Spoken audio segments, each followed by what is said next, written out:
And I just feel like to say this. I thought I felt like to say this, but now I don't know where I had. I just want to say this for everybody, and I think this is important. But no, I don't need those. Those are for after, so I can answer questions while I'm processing the video. Something that can happen, I think, is because the wisdom of the wisdom of Satan is in the world, and we're all kind of brought up with that wisdom all around us, and it's always like trying to engineer what we think and feel and do.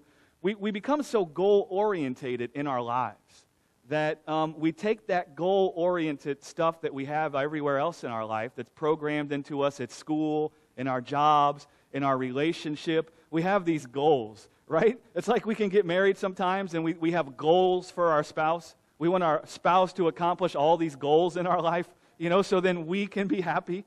Listen, man, that will bring death immediately, okay? It will bring death immediately. But we become so goal-oriented in every area of our life that we come into the gospel with that same mindset.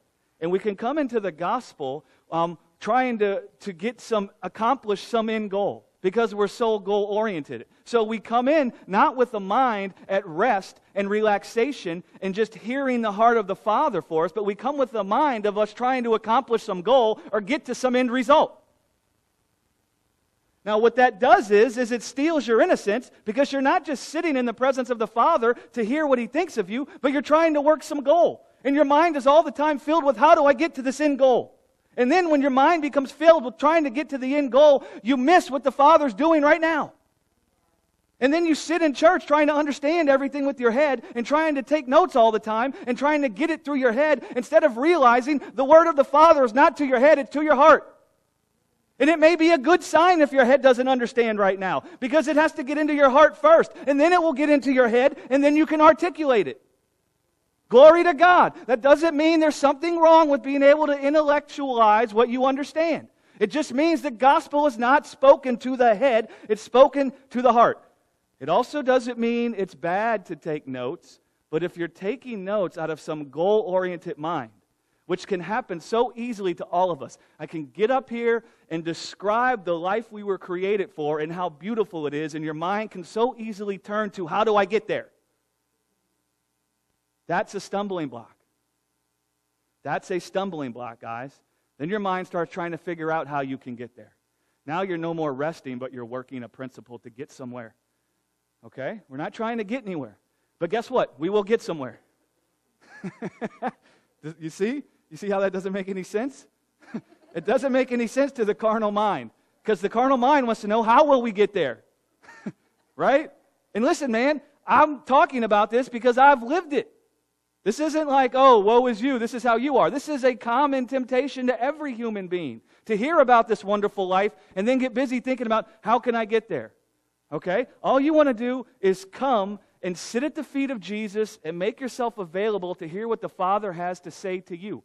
Okay? And that doesn't require you to be able to understand everything I say in the whole message with your head.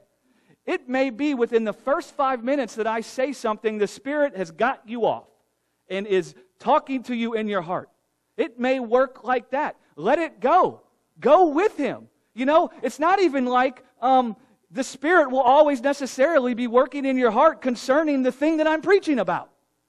And we misunderstand what happens when we preach, and so we think that's how it works. What happens is that the Word becomes flesh in a human being, just like it became flesh in Jesus. And so when a person believes on Jesus, that Word becomes flesh in them, and then they give utterance to that Word. That is the Spirit.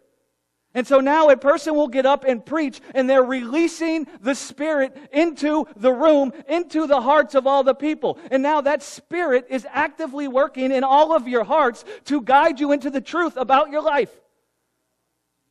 And He knows what's in your heart. And He knows what truth you need to be guided into. And He knows how to get you there. He doesn't need your head. And He doesn't need your help. All He needs is for you to sit and make yourself available to hear. And so I'll get up and preach today, and I'll say a whole lot of stuff, man. And what's happening is, just like in the beginning where God uttered, "Let there be light," that's a picture of the Word going out into the earth, the Spirit moving across the face of the deep and the dark to give it shape and to give it form. What's going to happen is, as I release the Spirit, what's going to happen is the Spirit is going to be moving across this room and across everybody's heart that hears this message to give it shape and form. To create a persuasion in their heart that is like unto Christ and Him crucified. To create a persuasion in their heart that says, I am the beloved Son, I am the beloved daughter of God, full of glory and honor, in whom He's well pleased. You see how that works? Let our hearts and minds go to rest with the preaching, man. You know, I came up under that thing too. I was a note taker. Nobody took more notes than me. It's all in the notes. You know, I don't got those notebooks no more. It was all mindless, wasteless time trying to catch the notes. And then you don't even hear what the Spirit's trying to say because you're so busy trying to, what did He say? What did He say? What did He say?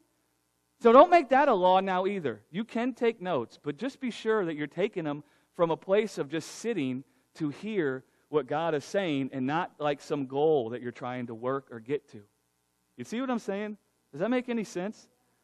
Glory to God. The announcements.